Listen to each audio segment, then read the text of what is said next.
Hello and welcome to my bench. My name is Jerry and this is Jewelry Deconstructed. It's my blog and YouTube channel where I teach metalsmithing basics and also more advanced stuff like the deconstruction of jewelry. We basically look at something, take it apart, discuss how it was made. By learning and deconstructing jewelry, you learn the depth of a process and not just how to do something, but the why of doing something. That's very important. You have to know why you're doing something, otherwise you're just going to make mistake after mistake after mistake and not understand why things are not working. So you have to understand the why of what you're doing. That's what this blog is for. We also go into jewelry history a little bit occasionally, so like and follow. And today we're going to get started with a general video about sawing and how to do it, why you do it, all the different parts of doing it. There's a lot of really quick 5-minute videos out there that will show you how to do something like zoom zoom zoom zoom zoom, and it's not great. And you're left with a lot of questions. I'm going to try to do a slightly longer video that explains a lot more. I will also have notes and links in the description, so if I don't cover something a lot or very much, I will have a note to a page or a blog post where you can find more information and learn there. So today we're talking about sawing and general sawing skills. Sawing is a basic skill that every jeweler needs to have. You will always, every day, pick up your jeweler saw and use it for something. It's just part of the job. It can be boring, yes. That's just part of the job. It's not the pretty stuff where people are going ooh and ah. It's the hours sitting, cutting out all the little bits of filigree or design so that you can realize and make a large design that eventually everybody will go ooh about. But it's the basic skills that you have to have. You have to learn it. Everybody does. The only way to get better is to practice. So I'm going to hopefully get you on the mindset of conscientious practice. Write that down in your sketchbook, conscientious practice. That's important so that you're learning the right skills so you're not unlearning bad habits later. So let's get started. First, the saw frame. This is a general saw frame that most jewelers use. Excuse me. They came out of nowhere. Okay. It's going to have basically a handle, a C-type frame, a couple of thumb screws to tighten the blade in. The blade is here. I don't know if you can see it. Yeah, you can see it getting in the way there a little bit. Yeah, you can see it a little bit. So they're that thin. They go from the saw blades go from the thickness of about a thick sewing needle to thinner than a human hair. So I have a chart, and there will be a link to my saw blade chart.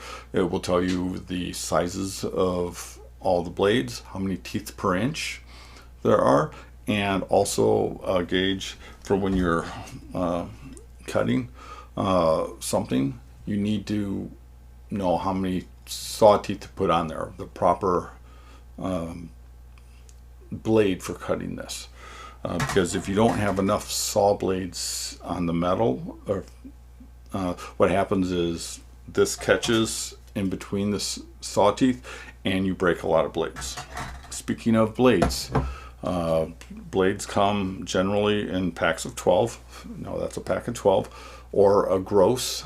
Most people order them by the gross, 144 at a time, 12 dozen. You're going to break saw blades. Don't stress about it. You just will. Some days you will break a couple. Some days you'll break 20. It's just part of the job. So don't stress about breaking it. It's considered a consumable item, like your bench pin. So do not worry about messing them up or breaking them. It's just part of the job. Okay. Now, there's a couple different ways you can put a saw blade into a saw frame. I'm going to take this out. Okay.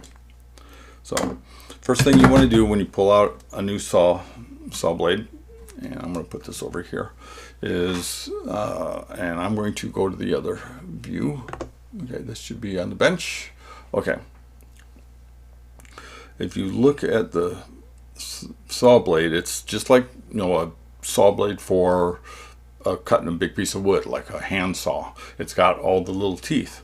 Okay, what you want to do is you want to find the direction that the teeth are facing down, because they're slightly angled. They're not straight up and down, they're slightly well, I should do this where you can see it. Okay, the teeth aren't straight up and down, they're slightly angled, and you want to find the angled side.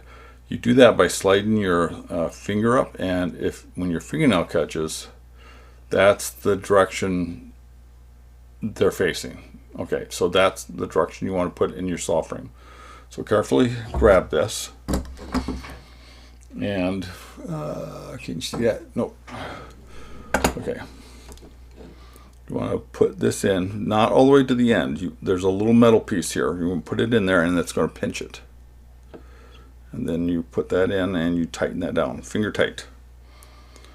Okay, and what I do is I make sure that I still have it facing the right direction, because sometimes I turn it upside down. So, and we're gonna put this here, put this one in there, and tighten it. Now there's two ways to tighten this. Okay, most people, what I like to do is I will put this just slightly, let's go back. Okay, you can see this right here, just slightly against my chest, my breastbone. I'll untighten this, and you can feel that the blade is loose in there. Okay, and then I'll just kind of lean on the handle just a little bit, and then tighten this back down while holding the blade in there. The blade, if you listen, I think it'll pick up.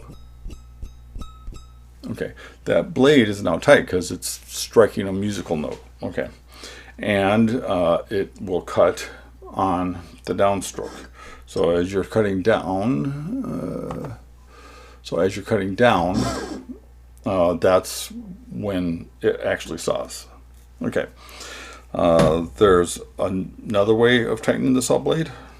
You put the saw blade in, and you can see here that it's very loose and wobbly. Okay, so you're using this. So what you do is you just literally put your finger like this and just press this out,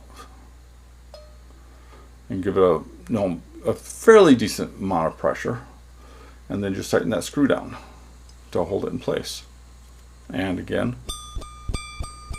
that's a heavier blade, so that's going to be a little different note, but it's still a musical note. Okay, now I'm going to talk a bit about the bench pins, which are important.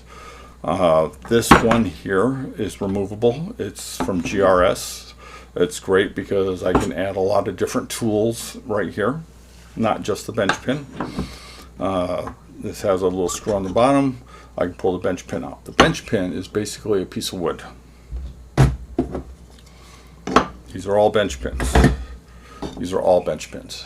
So a bench pin is anything you can put in here that will hold your work in some way. I have some that just have holes in them for holding round things for while I'm filing. So you can see how new this one is. This one has been drilled in literally thousands of times. So you might not have this. Okay, you'll notice there is a flat side and a curved side. So there's differences. For filing, you want the curved side up so that your work is facing you very slightly. Okay, so the work is facing you. For cutting, you want it flat because it's important to keep your work flat, because if you start twisting your work and turning it, you're going to bind your saw blades and they will break a lot more often. So always saw on the flat side. So okay, now a lot of people won't have this fancy bench pin. They'll have something that just screws in. I prefer that you get something like this. This is an older one. It's just a cast iron block to hold your bench pin, and it's got a screw on the side to hold it tight. Okay, and again, flat side, so you can flip it flat side up or other side up. Again, cutting, this will just be attached, and you just switch out your bench pin. Now, don't be afraid of cutting and marring this or filing this. It's also a consumable. So this one you can see I've cut out for different things. That's a lot of ring sizings on that one. And this one is new because this one's getting old. So this is getting replaced soon. But your bench pin, don't worry about keeping it nice.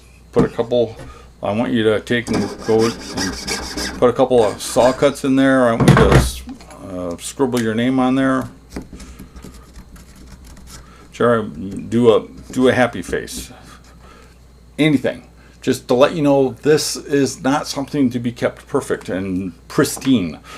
It's a consumable. Use it up. As a hobbyist, you'll probably go through one of these every couple 4 years. If you do this full time, you'll go through 2 or 3 of these a year. So it's a consumable. Don't worry about it. Okay. Now because a lot of people worry about cutting into this when they're cutting, and it's like you want all these little areas here to support your work, and if you cut into the wood, that's great. Okay. Now we're gonna talk a little bit about cutting. You want your metal to be here, and you want your saw frame. I'm going to touch a bit on, I don't know how well you can see that. You want your feet to be generally flat and your thighs to be level to the ground. Okay. You want the top of your saw, your block here, to be about armpit level. Okay, because that'll make it very comfortable, and you're sitting straight up, because you do not want to damage your back, because if you do damage your back, you're not going to be doing this for a couple of years, and people will be asking, why aren't you making YouTube videos? It's because I can't walk down the stairs. So yeah, trust me on that one. Okay, so you want to be comfortable while you're sawing. You want to have safety glasses on. These are safety lenses. I get them specifically for this. Or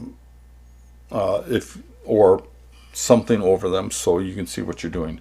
You want plenty of light because you need plenty of light. Okay. Now I touched on number of teeth for the metal. Okay. For the edge of this metal, I'm going to go back here to the bench. You want 2 to 2.5 teeth touching that at one point. Okay, so I have a link that you can go to.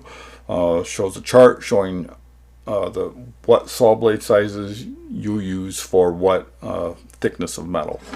This is 20 gauge, or in America, or for the rest of the world, 0.82 millimeters. So I highly suggest going to millimeters in the jewelry trade, because most of your work will be done in millimeters and centimeters. So get used to it, welcome it. It makes life much easier. So on this metal, it's a little thicker. I can use this blade, which I think, if I had to guess, I think that's a 2/0, and I think this one is a 4 which is more appropriate for the thinner metal.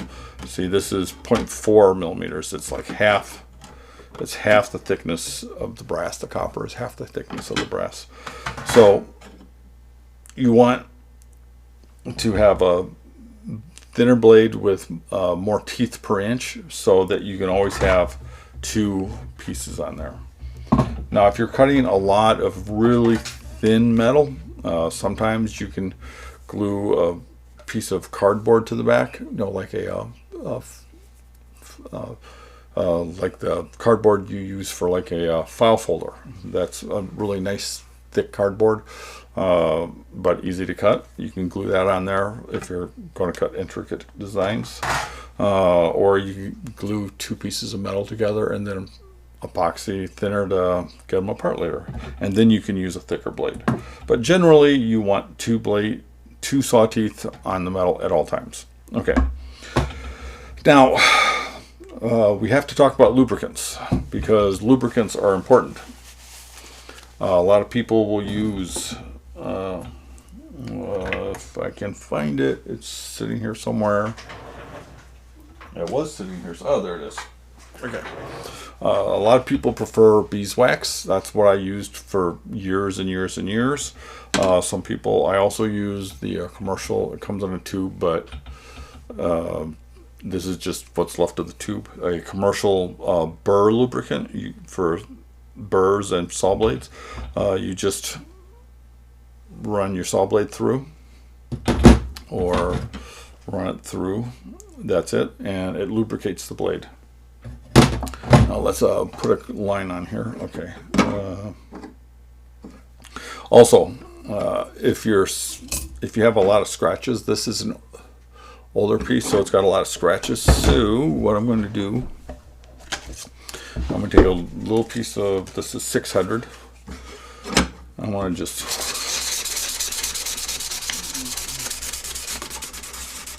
I'm going to go around in circles a little bit. I don't want straight lines, not on this, because I'm going to be doing straight lines. So what it does is it gives it kind of a matte finish. Okay. This gives it a little bit of a matte finish right there. So it looks shiny in that light, but it's really more matte. Okay. What I'm going to do when I make my line, we're just going to make a line that's ruler. Yeah, that's about 5 millimeters. So okay, so we're just going to make a line. Okay, and it's visible but not super visible. But the little scratchy lines going around makes it easier to spot. So you want to spot that. Okay. That line is where you want your design to be. Okay. Okay. That line is where you want your design to be. So let's see. Say that's the line on your design that you're doing. Okay, you don't want to cut right on the line. That's really hard to do. What you want to do is you want to cut, and I have another color marker here. No, we don't. The other one's blue as well. So okay, so you don't want to cut straight on here. We'll use this. Okay. Okay. Say this is your, oh boy, that's not working either. Okay. So we'll just go back to this. Okay. So you don't want to cut exactly on this line. If this is the waist, okay, the waist. So you want to cut this section off. Okay. You want to cut just to the outside of this line. Okay. You want to touch that line if you can. But you want to be as close as you can without going into the line, because that's your tracing, that's your design. You don't want to get into your design. Okay, now a couple things. When you're cutting, your saw blade isn't, your teeth on your saw they're a little tilted. They're sticking out, but they're not, the teeth aren't straight. They're canted a little bit, just a little bit off. And the reason for that is because if it was straight sawing through, you would have so much pressure from the metal of the back of the saw blade rubbing that you would break blades constantly. So by having the teeth split just a little bit, that creates what's called a kerf, and it allows everything to fall off of the saw, out of the saw teeth as you're sawing. All the swarf, SWARF, that's all the little metal bits. So as you saw, little metal bits drop. Okay. So the swarf falls out, and it allows you to have a little bit of movement so you can adjust and move your saw as you need to saw. So, okay, so let's draw that. Okay. As you're cutting, here's your saw in there.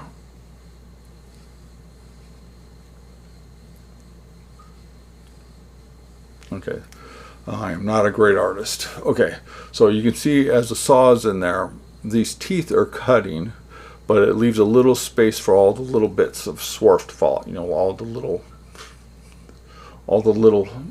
bits. It falls out. That's called swarf, and you collect that up in your tray and send that in for recycling. So, and refining. So yeah, your teeth are offset a little bit, so you can cut more effectively, and you can make turns and stuff without breaking your saw blade. That's also where the lubricant comes in. The lubricant allows the blade to rub on the metal and actually cut.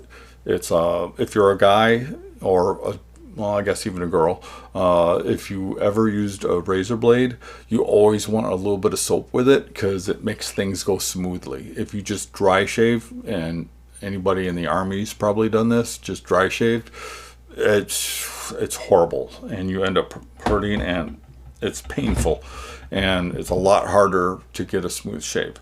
So okay, so you want to be I want to quick go back to the comfort thing. When you're sitting and when you're sawing, you want to be comfortable. You do not want to have a death grip on your saw. If you death grip this, what's going to happen is you're going to break the saw blades. And if you hold this for a minute, you're going to realize your arm all the way down to the elbow and bicep is just getting so tired. So you should be able to just hold it, loosely. Loose grip is all you need. So your fingers are guiding the saw as it goes up and down. Okay. You don't want a death grip. I should be able to come by and just do that and pull your saw blade out without hardly any trouble at all. So that's as hard as you need to grip your saw blade. The weight of the saw frame, this is doing the work. This isn't doing the work. This is doing the work. Okay, so the weight of this is what's doing the work. Okay, so if you're sawing, and where did I put my line? There it is. So my line is right there. Sometimes you might want to put a little ink on there or something, but with a good bright light, you should be able to saw. Oh, and your fingernails, those are consumables as well. So, okay. So your fingernails, definitely consumables. So, yeah, sorry. If you like nice nails, it's not going to happen. So, okay. So what I do to get started is a lot of times I'll lay the saw blade in there just a little bit into the wood, and then tilt this up just enough so I can see where I'm going. And I'll start the first cut off the corner, and I'll have the blade tilted about 45 degrees for the first kind of downstroke, about an inch or so. And then I will start my cut. And remember, I used wax on this. Maybe every inch or so, just rub it with wax. So, and a lot of people with the sticks here, the commercial sticks, they're a little softer. So a lot of times I'll just take this and rub it on there like that, and that's all you need. I mean, you can't even see it, so that's all you need. It lubricates the blade, and I don't do that. Okay, see how I'm doing that? It's like little tiny, so I'm pressing in, I'm sawing forward, I'm sawing back. It's like it's keeping pressure on there, and I'm like using like an inch of the saw blade. You've got several inches here. Oops. Okay, you've got several inches here, so use the whole thing. Don't just in like one little spot. So what you want to do is go and listen. You want to saw down, and then just let up the pressure. You don't pull it out. Just no. When you come down, just let up the pressure a little bit. Come up, and then saw down. Just let up the pressure. Pull down. Let up the pressure. Pull down. Your hand is more controlling the saw frame and where it cuts than providing pressure. Just the slightest pressure is enough to pull the saw frame right through the metal. So it's very easy to do.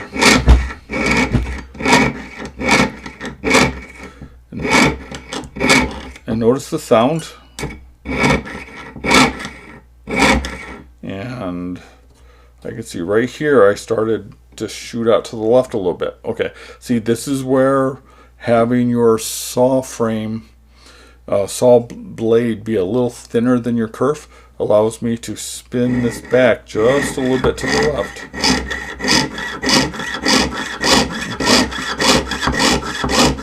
Let's see, and then with that you get a really nice there. Get a really nice little cut. Okay, well that's a straight blade. Now the reason you do this on a flat piece is because if you look at that saw kerf, okay, if you look at the side of your metal and you're making okay, we'll do this here. Okay, you're sawing through the side. This is the top and the bottom. Okay, if you're sawing through the side, you're taking off little bits of metal here every time. Now your saw blade has a thickness to it. Okay, now if you're doing a straight cut, you can angle it.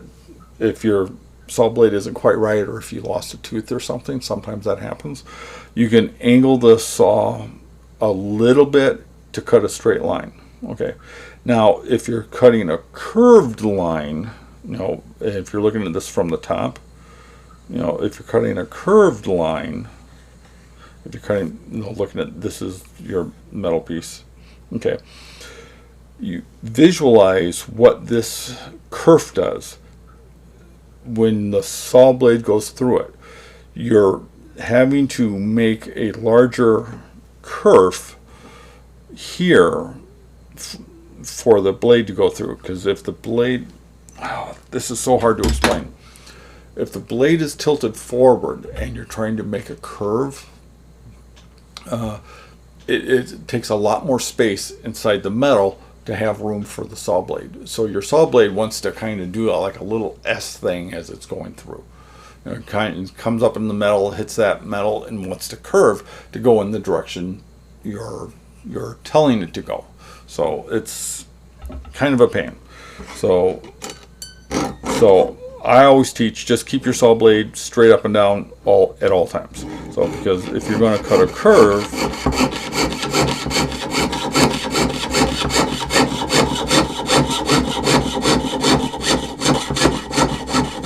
see, I was able to cut a really nice curve.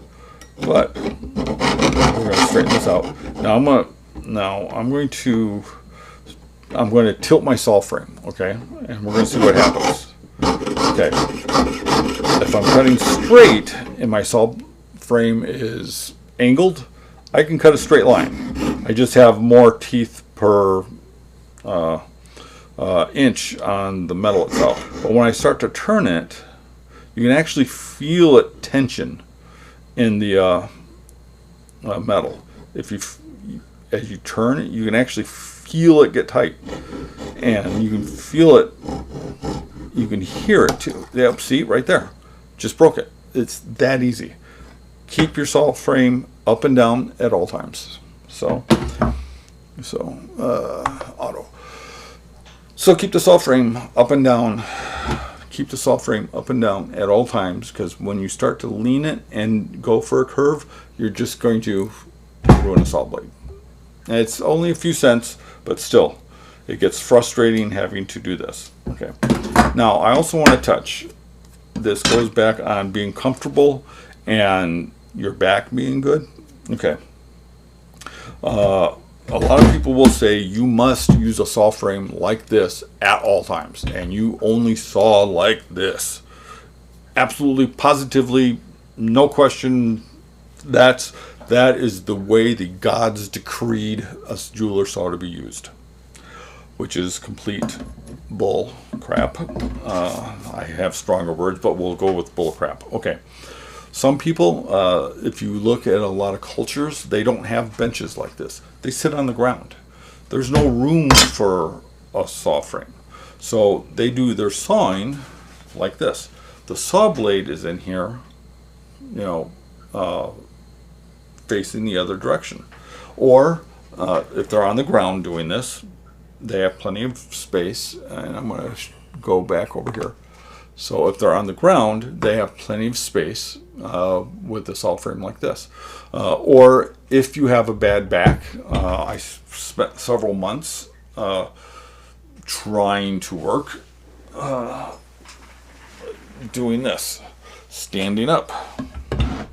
So I will admit this is harder to see if you're sawing like this.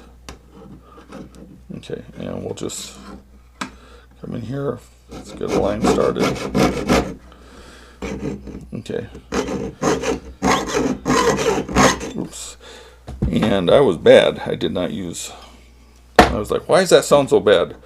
Yeah, you will learn to listen to your saw blades. Okay. Same thing applies. A little bit of pressure on the downstroke, let up on the upstroke. So this allows the swarf to fall out of the saw blade, and it keeps your blade sharper longer.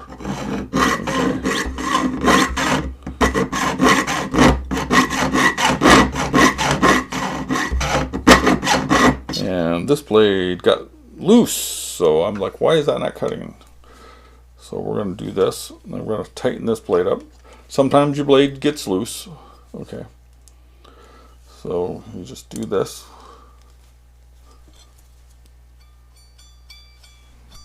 There we go. Okay.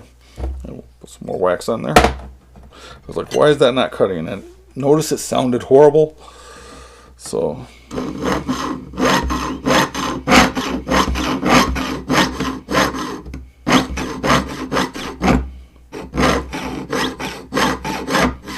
okay.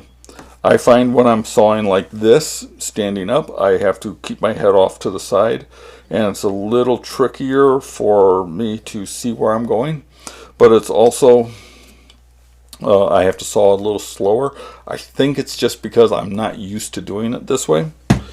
But yeah, it's like if you have back problems, sometimes standing up and sawing like that for 10-15 minutes during the day helps. And then you can go back, or just saw standing up.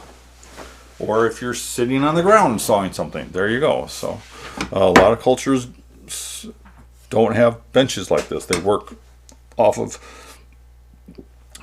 the ground. So this is the way you do it. So okay, so that's the basics of sawing. I cover a little bit of stuff. I'll have some links in the description. Yeah, that's basically it. it's just a quick off-the-cuff video. So let's see how this goes. Okay, so I will talk to you later, and remember to like and follow, and remember to like and follow my videos and my YouTube channel, and I will have other stuff. If you have something specifically you want me to cover, I will cover that. I will probably do a better, more expanded version of sawing later, but I also want to do the basics of polishing. I will let you know, everybody who feels they have to go out and buy a tumbler, you don't need that. So I do everything by hand, hand polishing with a flex shaft. You don't even need this. You can just do it by hand with sticks and polish on pieces of leather. But anyways, I digress. So like and follow, and I will talk to you later. Thank you very much.